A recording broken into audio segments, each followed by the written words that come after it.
예수 그리스도 이름으로 함께 은혜 나누도록 하겠습니다. 오늘 저희들이 다룰 내용은 지난 시간에 구약 성경의 지리적 배경을 다루었는데요. 오늘은 거기에 이어서 신약 성경의 지리적 배경에 대해서 살펴보도록 하겠습니다. 한번 다 같이 읽어보실까요? 시작. 전에는 내가 그들로 사로잡혀 열국에 이르게 하였거니와 후에는 내가 그들을 모아 고토로 돌아오게 하고 그 한 사람도 이방에 남기지 아니하리니 그들이 나를 여호와 자기들의 하나님인 줄 알리라. 지난 시간에 이제 그 이스라엘 땅을 일컬어서 세상 중앙에 거하는 백성 이런 표현을 통해서 그 가나안 땅을 세상 중앙으로 여기고 있구나, 성경 안에서. 그런 사실을 우리 확인해 봤었죠? 기억나십니까? 네, 그런데 그 가나안 땅을 또 성경에서 표현하기를 그들을 모아 고토로 돌아오게 하고, 그래서 고토가 뭘까요? 옛 땅, 그죠? 네, 옛 그 가나안 땅으로 돌아오게 하겠다는 그런 예언의 말씀이죠. 그래서 또 이 가나안 땅이 또 특별한 의미를 가집니다. 주후 70년경에 이스라엘 나라가 멸망했어요. 로마 제국에 의해서 멸망당하고, 그로 인해서 세상에 이제 뿔뿔이 흩어져서 그 유대 민족이 살아가게 됩니다. 그들을 일컬어서 뭐라고 하냐면 디아스포라 이렇게 얘기하거든요. 디아스포라. 그 이전에도 그런 유대인들은 있었습니다만 이제 나라가 없어졌으니까 전 세계에 뿔뿔이 흩어져서 살 수밖에 없는 처지가 된 거죠. 중국 가잖아요. 중국에도 유대인들이 살았던 흔적이 있더라고요. 유대교 회당이 있습니다. 중국에. 참 놀랍지 않습니까? 유대인들은 세계 어디에 없는 곳이 없구나, 진짜. 그런 생각이 듭니다. 그런데 이제 그렇게 멸망해서 이곳저곳 흩어져서 살던 사람들이 1948년에 그 이전에 이제 그 2차 세계대전 이후 시오니즘 운동 이런 것들이 있었죠. 그래서 이제 그 가나안 땅, 지금의 팔레스틴 땅으로 모여들어서 나라를 이룹니다. 여러분, 지구상에서 나라가 멸망해서 2000년 동안 이렇게 이곳저곳을 배회하다가 다시 나라를 이룩한 이런 나라가 이스라엘 이후에 또 있었나요? 예, 없어요. 없습니다. 참 놀랍지 않습니까? 사실은 이게 성경에 미리 이렇게 예언이 된 대로 성취된 것뿐이에요. 하나님께서 그렇게 말씀하셨고, 그 불가능할 것 같은 그런 일이 이렇게 일어난 거거든요. 바로 그 아주 희귀한 역사 속에서의 그런 일이 일어난 거죠. 그 사건의 배경이 되는 그 땅, 구약에 이어서 과연 어떤가? 이 편집은 이제 신약 성경의 전체적인 흐름을 반영해서 제가 이제 편집을 했고요. 신약 성경을 맨 처음에 보면은 복음서에서 예수님의 탄생에 대해서 다루고 있죠. 예수님 탄생하신 곳이 어디입니까? 베들레헴이죠. 여기 가만히 보시면 여기 베들레헴의 바로 위쪽에 예루살렘이 있습니다. 차로 가면 한 15분이면 닿는 곳이에요. 교회에서 한 6거리 시장 정도 되는 그런 거리지 않을까. 그렇습니다. 아주 가깝습니다. 우리 참회수교회 청년들의 뒷모습이 보이죠?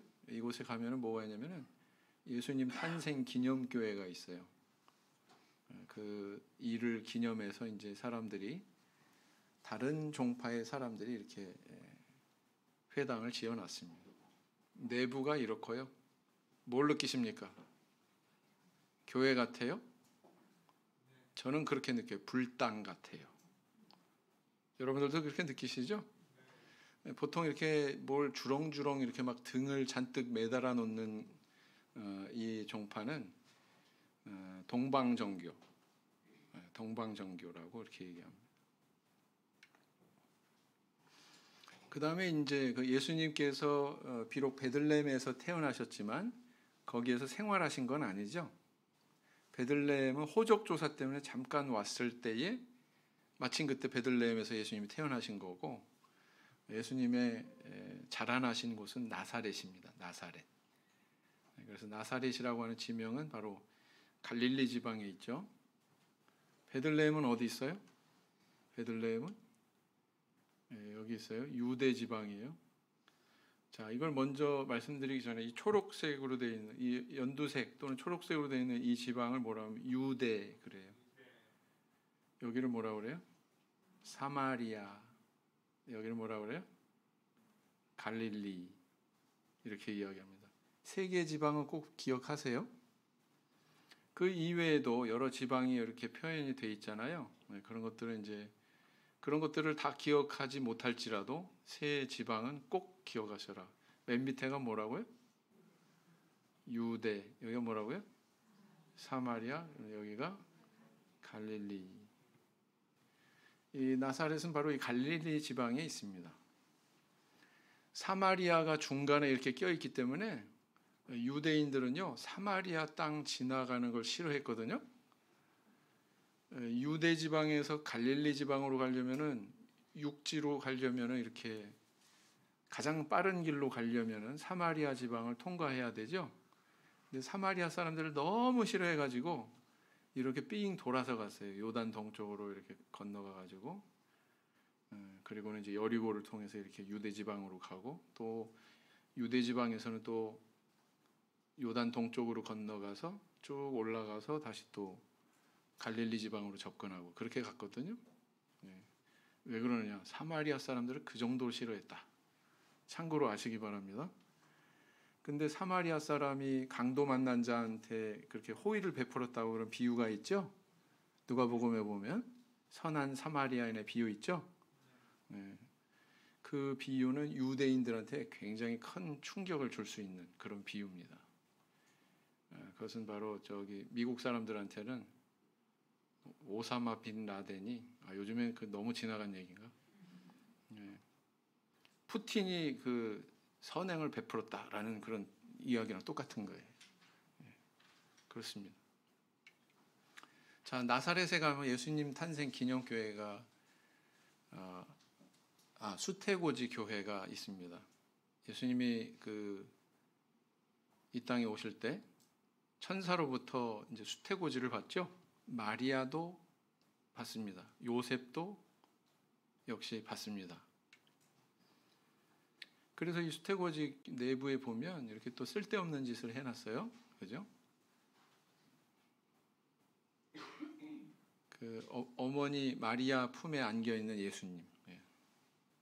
천주교의 어떤 그런 사상이 반영이 된 이런 내용들이죠. 자, 그 다음에 이제 예수님이 세례 받으신 요단강은 바로 요 지점입니다. 거기 가시면은 이렇게 요단강이 흐르고 있습니다. 어떻게 선뜻 그 세례 받을 마음이 좀 안 드는 물 색깔입니다만, 항상 이런 색깔 아니고요. 맑은 물이 또 흐를 때는 뭐 이렇게 맑은 물이 흐릅니다. 이건 이제 뭐 비가 좀 와서 그런지 아니면 뭐가 좀 안 맞아서 이렇게 좀 흙탕물처럼 보이죠.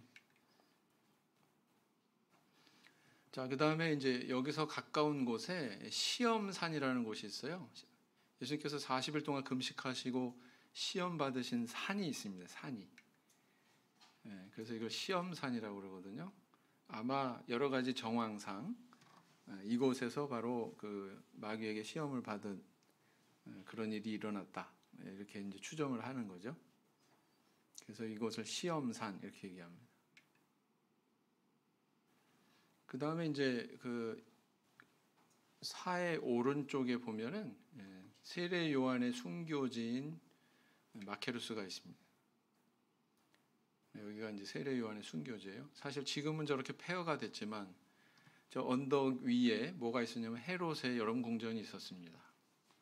헤롯이 휴가를 보내는 궁전이 여기 있었어요. 거기서 바로 이제 목배임을 당한 거죠. 복음서의 초반에 세례 요한이 등장합니다.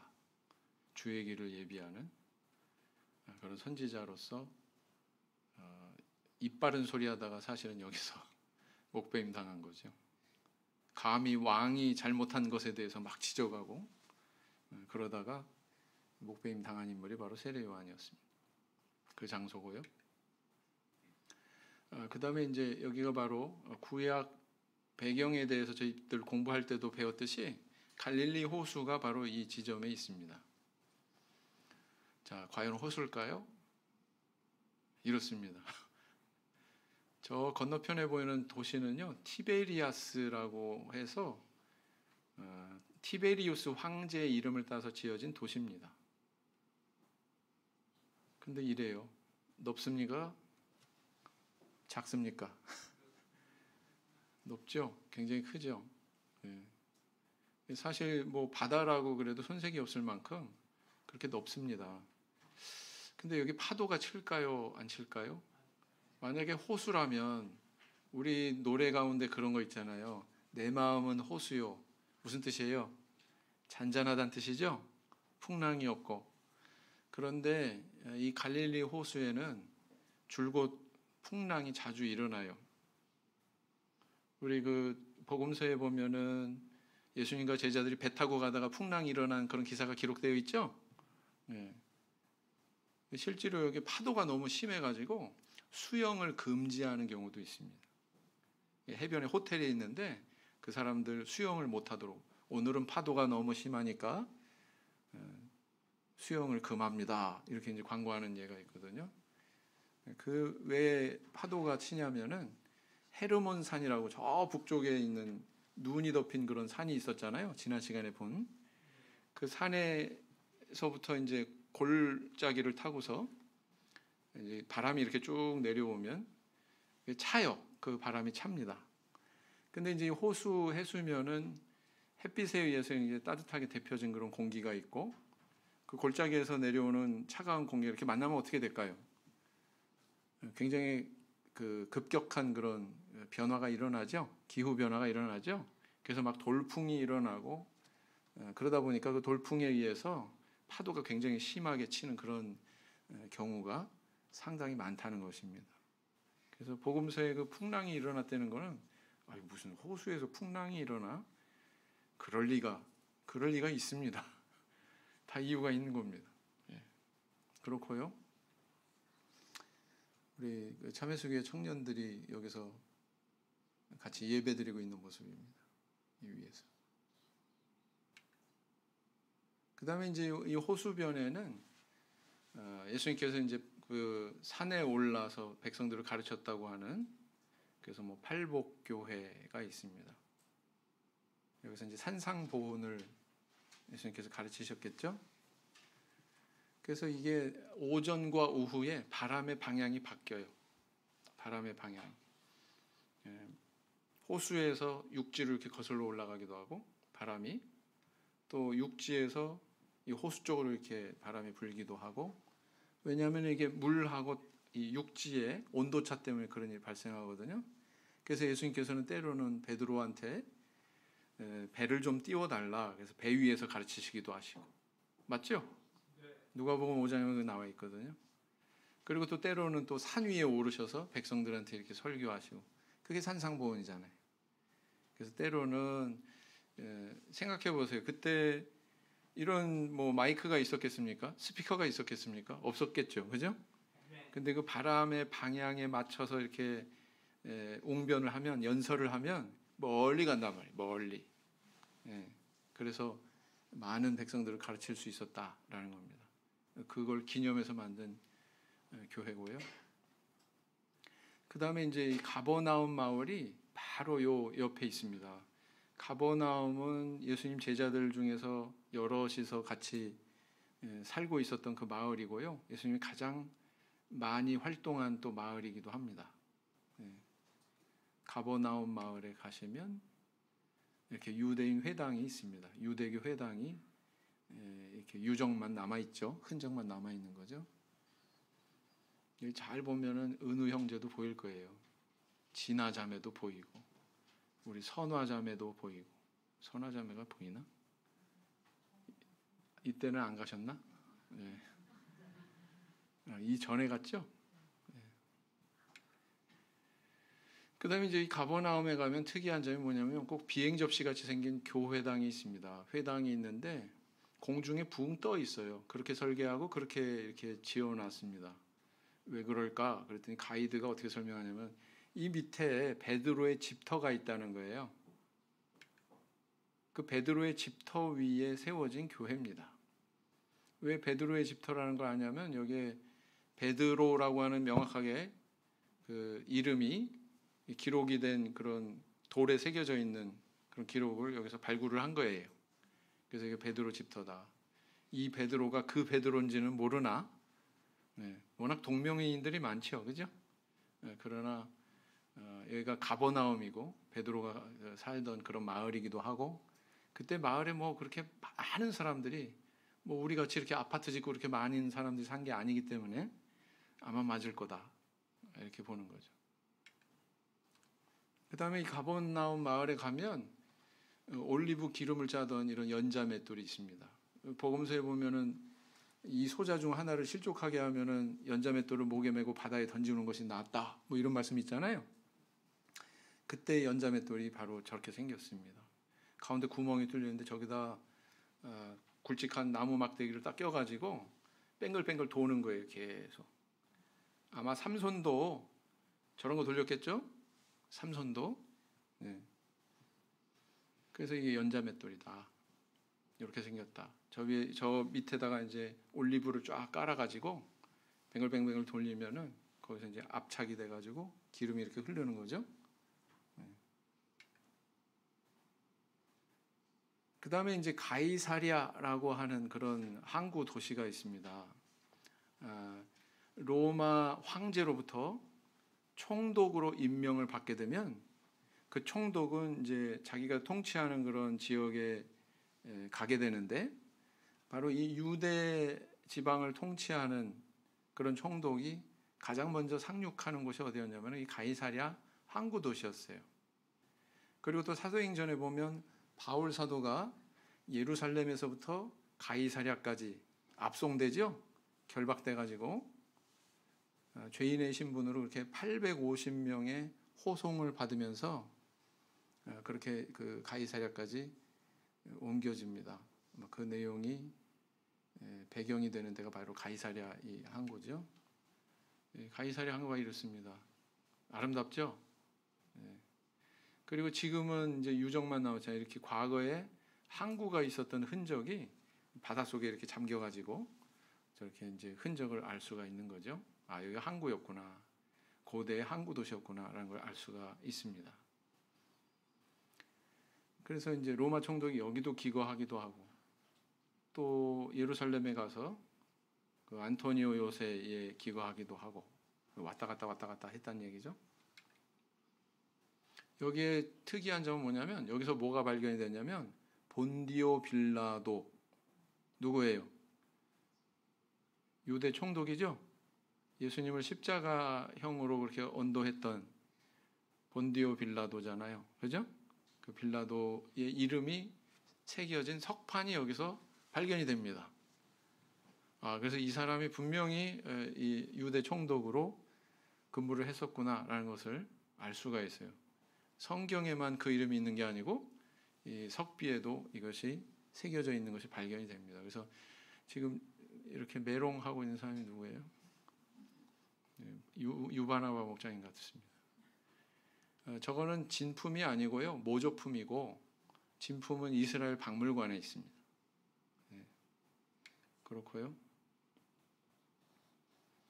자, 그다음에 이제 가장 또 이목을 끄는 그런 중요한 지명이 있죠. 바로 예루살렘이죠. 예루살렘을 일컬어서 거룩한 성이다. 거룩한 도시다. 성도가 우리 믿는 성도님들 얘기하는 게 아니고 거룩한 도시 이런 뜻이에요. 자, 이렇게 생겼습니다. 동쪽에 있는 그 감람산 쪽에서 이렇게 바라보면 이런 전경이 딱 들어와요. 자, 그런데 저기 보니까 회교 사원이 딱 서 있죠. 저걸 일컬어서 뭐라고 하냐면은 황금 돔 사원. 동그랗게 지붕이 돔형으로 돼 있다고 그래가지고 황금색으로 저게 진짜 황금이냐? 진짜 황금입니다. 금으로 다 저렇게 붙인 거예요. 그래서 저걸 황금 돔사원 이렇게 얘기하고요. 또 바위 사원 이렇게 얘기합니다. 왜냐하면 저 성전 안에 들어가면, 회교 사원 안에 들어가면 바위가 이렇게 있거든요. 마호메트가 승천한 발자국이 찍혀 있다, 그 바위에. 그래서 그걸 그대로 보존해 놓고 있는 거예요. 그래서 여기가 이슬람 교도들에게도 제2의 성지입니다. 옛날에 이 자리에 뭐가 있었느냐? 솔로몬 성전이 있었고요, 스룹바벨 성전이 있었습니다. 스룹바벨 성전을 증축한 헤롯 성전도 이 자리에 있었습니다. 근데 지금은 그게 회파되고 이제 파괴된 이후에 이렇게 이슬람 성전이 여기 서 있으니 이스라엘 사람들이 좋아할까요? 싫어할까요? 당연히 싫어하겠죠, 그죠? 네. 이 앞에 성냥갑 같이 이렇게 질비한 건 이건 뭘까요? 밑에 부분에 바로 가까이에, 이거는 무덤입니다. 무덤이에요. 그래서 우리 이렇게 분봉을 하지만 이 사람들은 꼭 관 모양으로 네모 반듯하게 이렇게 돌로 짜가지고 저렇게 무덤을 이루고 있는데, 미국의 돈 많은 사람들이 이 무덤 자리를 사가지고 여기 묻힌답니다. 왜 그럴까요? 이 사람들에게도 신앙이 있어요. 메시아는 아직 오지 않았다. 그들은 예수 그리스도를 메시아로 믿습니까? 안 믿습니까? 믿지 않습니다. 그러나 메시아 대망 사상은 있어요. 언젠가는 이 메시아가 올 텐데, 그 메시아가 오면은 가장 먼저 요 황금문이 열리는 그런 기적을 보여주시고, 죽은 사람이 이제 다 살아난다고 그랬다. 그래서 그때 가장 먼저 부활해가지고 메시아를 만나겠다고 그런 신앙을 가지고 여기다 무덤자리를 사는 거예요. 쓸데없는 짓이죠? 그렇습니다. 자, 그래서 지금 바라본 그 자리에서 머지않은 곳에 감남산 근처에 예수 승천 기념교회가 있습니다. 저 뒤에 보면은 돔형으로 된 굉장히 소박한 그런 교회가 있는데요. 교회라고 하기에는 너무 작고 그냥 탑같이 생겼다. 탑같이 생긴 그냥 모임 장소다. 뭐 이렇게 생각하시면 됩니다. 그리고 거기서 조금 내려오면은 뭐가 있냐면, 우리 복음서에 그런 내용이 있지 않습니까? 예수님께서 예루살렘에 가까이 오셔가지고 십자가를 지시기 위해서 이제 점점 예루살렘으로 접근해 오시는데, 어느 순간 이 감람산에서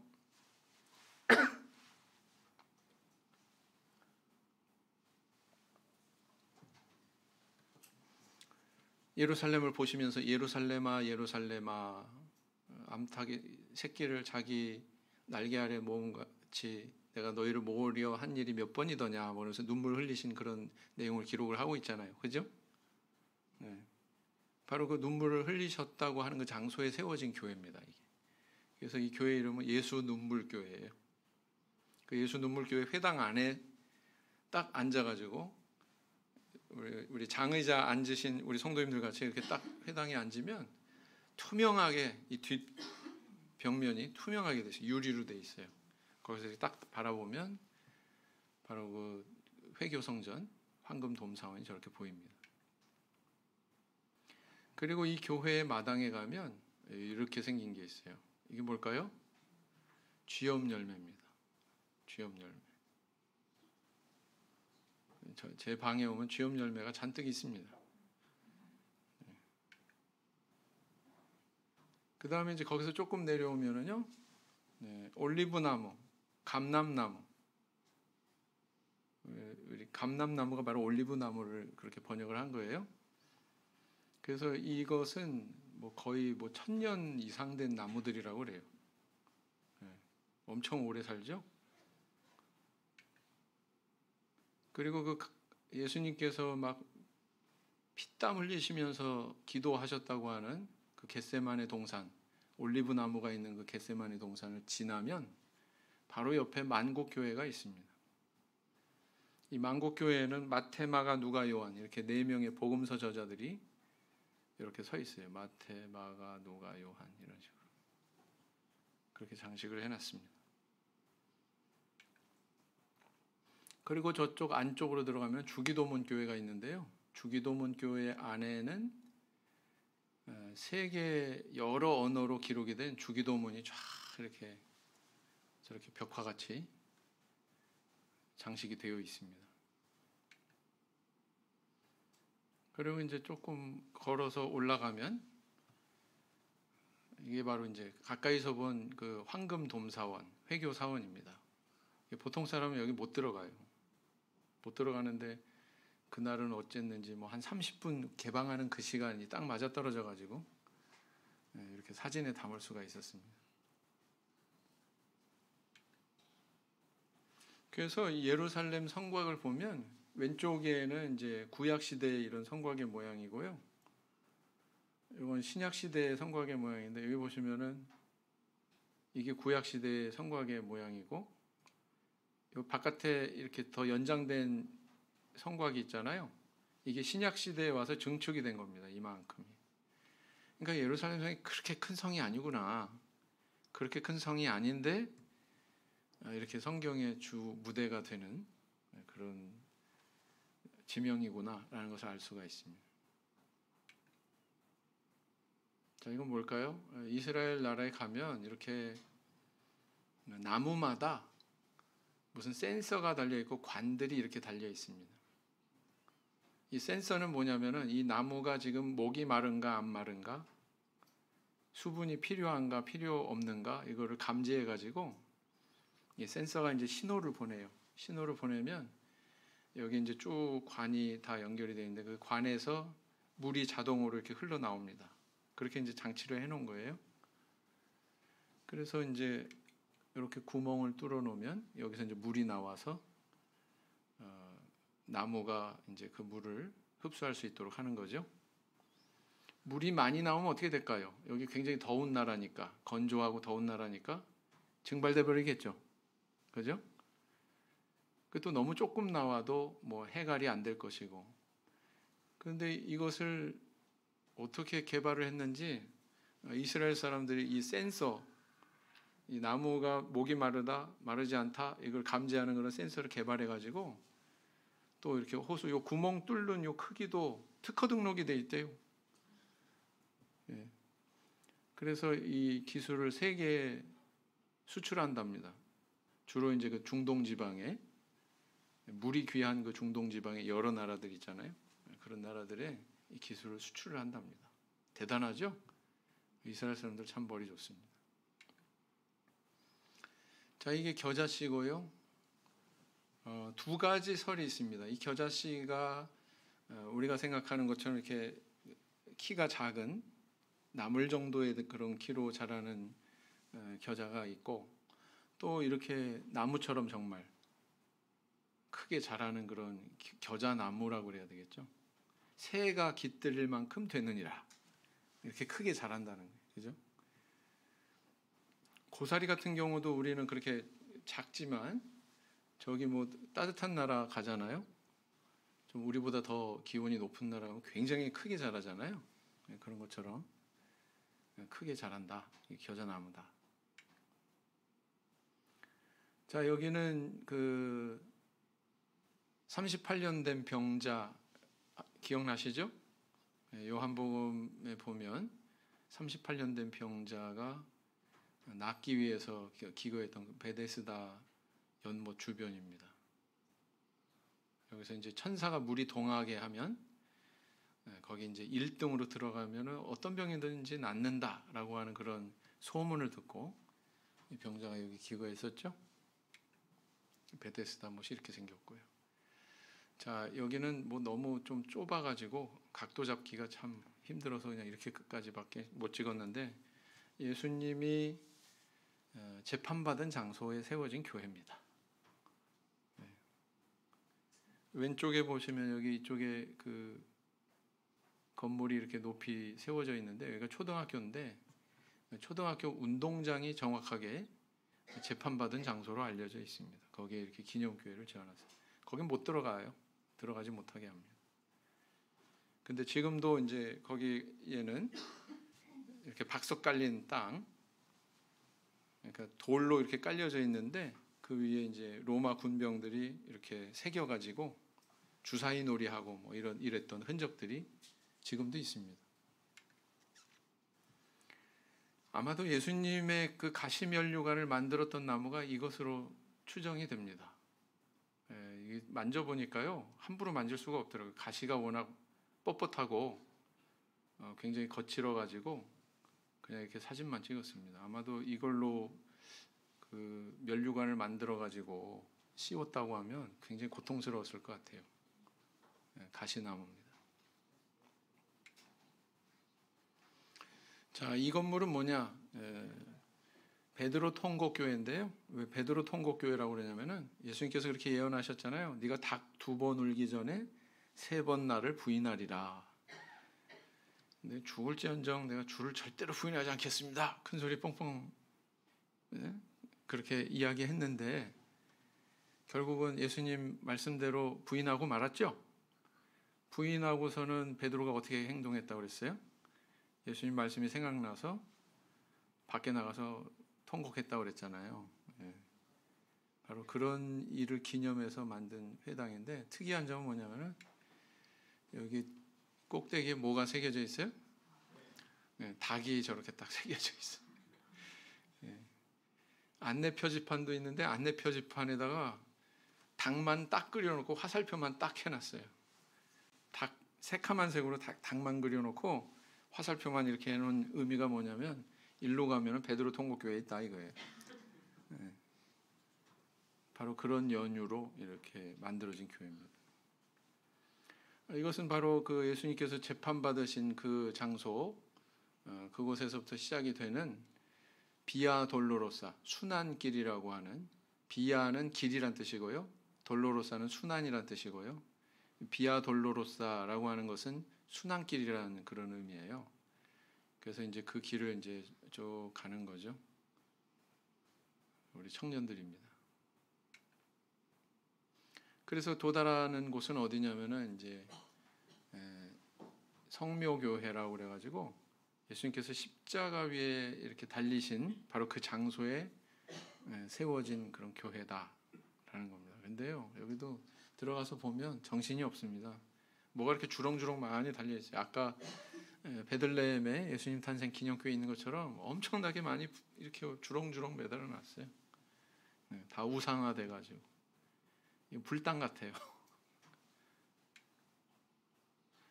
그리고 이제 거기를 나와서 조금 또 걸어가면은 뭐가 있냐면은 유명한 여러분들도 이제 매스컴에서 많이 접하는 통곡의 벽이라고 하는 이런 장소가 나옵니다.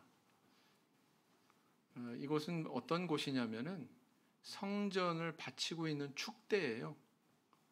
AD 70년에 다 이제 무너져 내렸는데 뭐 그 헤롯 성전도 무너져 내리고 이제 뭐 로마 군인들이 와가지고 다 초토화 시켜 버렸죠. 근데 남아 있는 게 뭐였냐면은 이 서쪽 축대 유일하게 남아 있는 게, 그리고는 다 무너뜨렸어요. 정말 예수님 말씀대로 돌 위에 돌 하나도 남지 않고 다 무너졌습니다. 왜 그랬느냐? 성전은 금으로 꾸며져 있죠. 내벽이 금으로 이렇게 발려져 있지 않습니까? 네. 그런 것들을 이제 다 로마 군병들이 채취하려고 돌을 다 헤집어 놓은 거예요. 불태우고 막 그래 흘러내린 그 금덩어리를 흘러내리잖아요. 금이 불에 타지는 않지만 불에 흘러내리지 않습니까? 연성이 강하니까 잘 흘러내린단 말이죠. 그거를 다 가져가려고 다 헤집어 놓은 거예요. 다. 그래서 정말로 돌 위에 돌 하나도 남지 않고 다 무너지는. 그러나 여기는 축대만큼은 서쪽 벽의 축대, 그것만큼은 남아 있는 거죠. 그래서 유대인들은 날마다 여기 가서 이제 기도하는 거예요. 옛날과 같이 그 성전을 다시 회복하고 싶어서. 우리 청년들도 여기서 기념사진 찍었고요. 여기 가면 유대인들이 기도하기 전에 기도의 예를 갖춥니다. 뭐냐면은 테필린이라고 하는 저런 특별한 그런 장식을 하거든요. 요 이마에 미간에 이런 성구함을 갖다가 이렇게 매달고 팔에도요 뭐 가죽끈 같은 거 매달았죠? 칭칭 감았죠? 저기에도 그 성구가 들어가 있는 상자가 작은 게 있습니다. 그래서 이건 뭘 위한 거냐면은 신명기 6장에 있는 그 쉐마라고 하는 그 성구가 있잖아요. 이스라엘아 들으라. 쉐마라고 하는 것은 들으라 이런 뜻이에요. 이스라엘아 들으라. 주 너의 하나님은 유일한 주시라 모르면서 그죠? 마음을 다하고 뜻을 다하고 정성을 다해서 내 하나님을 사랑하고 뭐 그런 구절 있잖아요. 그죠? 그게 이제 여기 들어있는 거예요. 여기도 들어있고 여기도 들어있고. 이것을 내 미간에 붙여. 실제로 미간에 붙인 거예요. 내 손목에 기호를 삼고 실제로 감아가지고 기호를 삼은 거예요. 문자적으로 해석해가지고. 그래서 이런 문화가 있다. 이 통곡의 벽에는요 이렇게 엄청나게 많은 기도문이 이렇게 꼽혀 있습니다. 기도문이 다 이제 그 유대 교도들이 여기 와서 이제 기도하고서 여기다 꽂아 놓은 거죠. 해외에 있어서 여기 못 오는 사람들을 위한 특별한 서비스가 있답니다. 퀵 서비스. 기도문을 대신 작성해 가지고 여기 갖다 꽂아주는 그런 서비스가 있대요. 여기는 어디냐면은 마가의 다락방이라고 하는 그런 곳인데요. 아마도 이러했을 것이다. 이게 다락이에요? 거실이지. 우리 성경에 근데 뭐라고 기록하고 있습니까? 다락이라고 그렇게 기록하고 있잖아요. 사실은 다락이 아닙니다.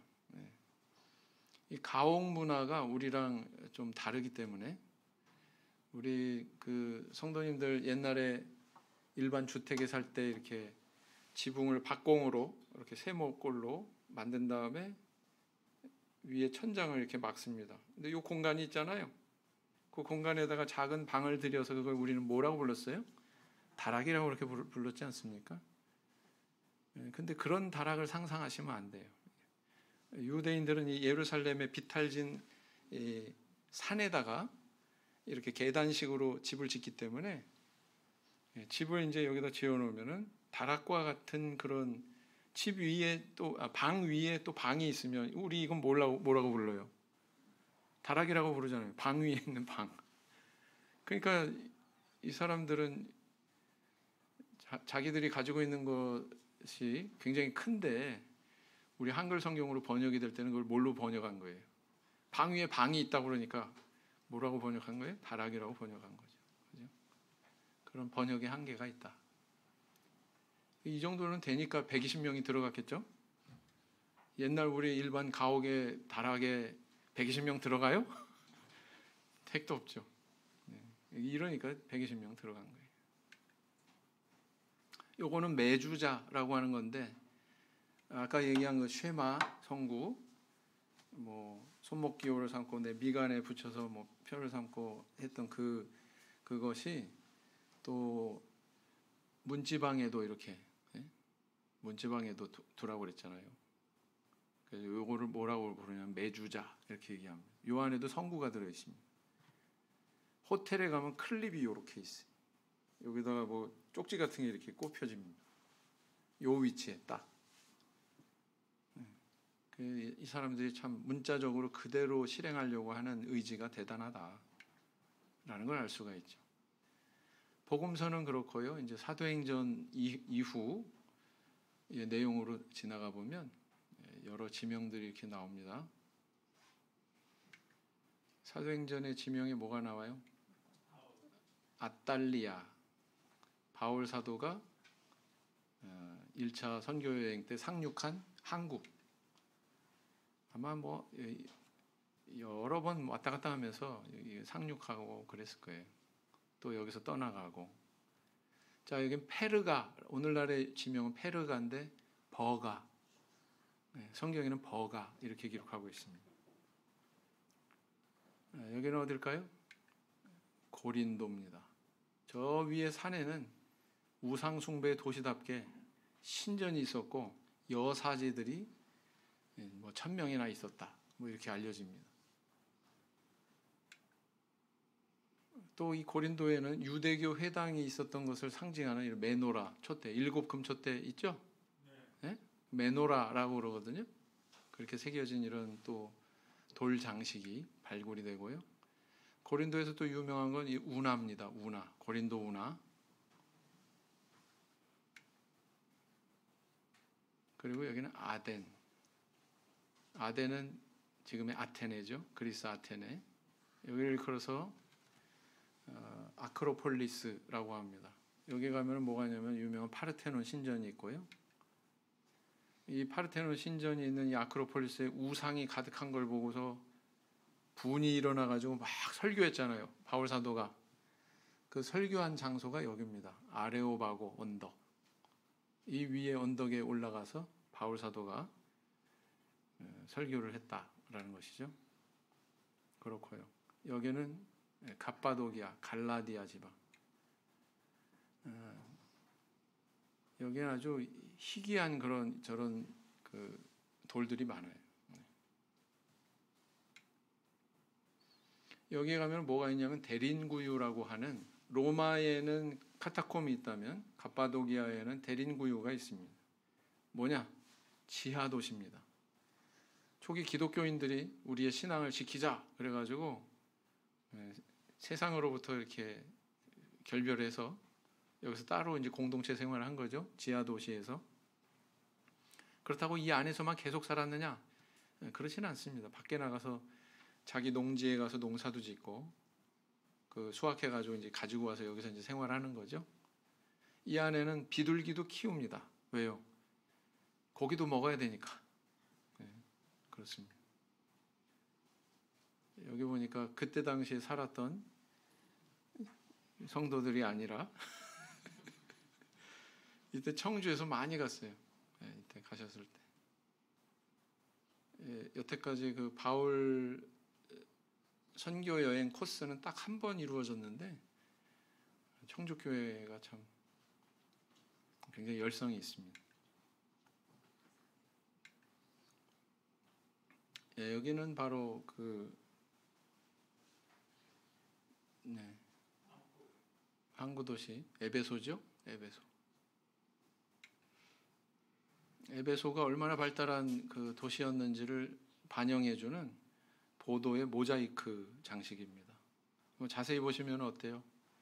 모자이크로 저렇게 그 아름답게 장식된 것을 우리는 발견할 수 있는데, 지금도 이렇게 장식이 된 도로가 있나요? 인도가 있나요? 없잖아요. 그죠? 이때 굉장히 이 사람들을 부유했구나라는 것을 반영하는 겁니다. 이 셀수스 도서관이라고 하는 게 에베소에 있는데요. 사도행전 19장에 보면은 두란노 서원이라고 나오잖아요.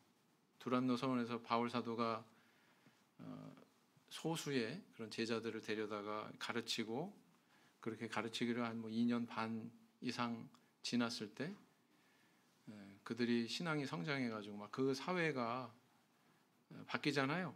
은 5만이나 되는 막 책을 불살라버리고 막 그런 사건이 일어나잖아요. 그것과 관련된 도서관이다 이렇게 보여집니다. 셀수스 도서관이 아마도 두란노 서원의 후신이 아니냐, 두란노를 더 증축해가지고 세워놓은 것이 셀수스 도서관으로 그렇게 추정을 합니다. 그 다음에 여기는 그레데 섬, 성경의 그레데로 나오죠. 디도서의 배경이 되는 그레데 섬은 크레타 섬을 가리킵니다. 크레타 섬. 그리스 로마 문명이 서양 문명의 근간이 된다 이렇게 얘기하지만 그 이전의 문명이 있었는데 미노아 문명이라고 그러거든요. 그 문명의 배경이 되는 바로 섬이 크레타 섬이다. 이 크레타 섬은요, 그 당시에 여러 나라들의 제사장과 같은 역할을 하는 그런 나라로 알려져서 많은 나라에서 조공을 가지고 와서 여기서 제사장한테 상납하고, 그래서 제사를 드리고 축복받고 뭐 이러고 갔던 그런 섬이 되겠습니다. 그래서 여기에는 굉장히 그때 당시에 부유했었다라고 하는 것을 반영하는 거대한 창고도 있고요. 그렇습니다. 근데 디도서에 보면은 그레데 섬 사람들에서 어떻게 표현하고 있는 줄 아세요? 게으르고 거짓말장이고. 한번 읽어보세요. 그 배경이 되는 섬이 바로 여기입니다. 그 다음에 또 여기는 히에라볼리, 아시아 7교회 중에 뭐 해당이 되는 그런 지명의 그런 장소죠. 보면은 이제 로마식으로 지어진 이런 원형극장이 있고요. 또 중세 시대 조성이 된 이런 교회 터가 남아 있습니다. 터키 지방은요, 터키라고 하는 나라는요, 99.9%가 회교도들이기 때문에 기독교 유적에 대해서 이렇게 관대하지 않습니다. 뭐 보수하고 관광객들 끌기 위해서 최근에는 좀 노력을 한다고 그래요. 근데 또 이렇게 뭐 코로나 때문에 또 정세가 이렇게 돌아가다 보니까 터키 정세가 별로 좋지가 않죠. 그러다 보니까 그냥 답보 상태에 있을 거다. 이 상태에서 더 좋아질 것으로 추정되지는 않는다. 그래서 어떤 우리 그 구도자분이 여기 해외 여행 간다고 쫓아갔다가 한숨만 푹푹 쉬었다고 합니다. 맨 뭐 돌무대게만 있는 데만 데리고 간다고 그래가지고. 그래서 내가 좋다고 남이 좋은 건 아니잖아요, 그죠? 사려 깊게 이제 잘 초청을 해야 되겠죠. 그다음에 이게 로마입니다.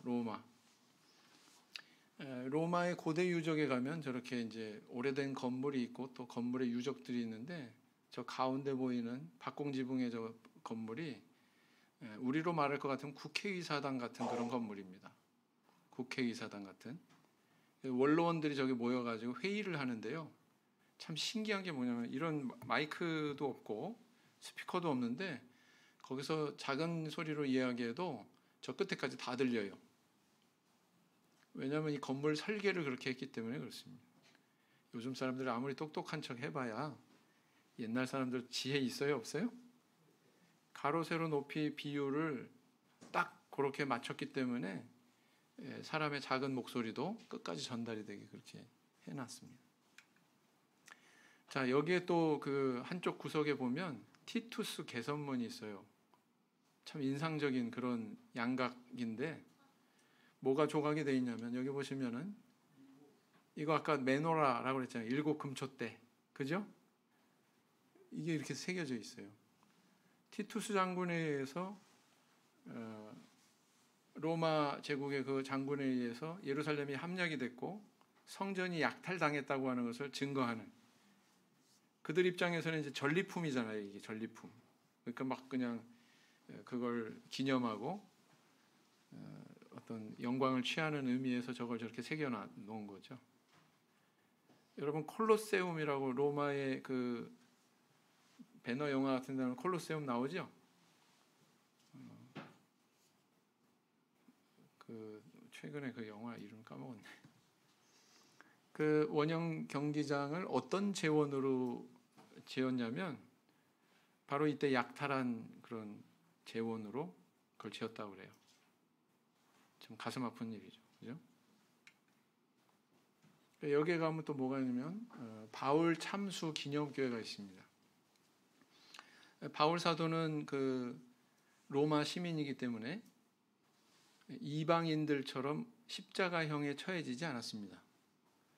로마 시민권자들에게는 로마인들이 십자가형을 언도하지 않았어요. 그래가지고 주로 이제 단두형을 내렸죠. 그때 시대에 이제 이 단두형을 집행했던 형틀입니다.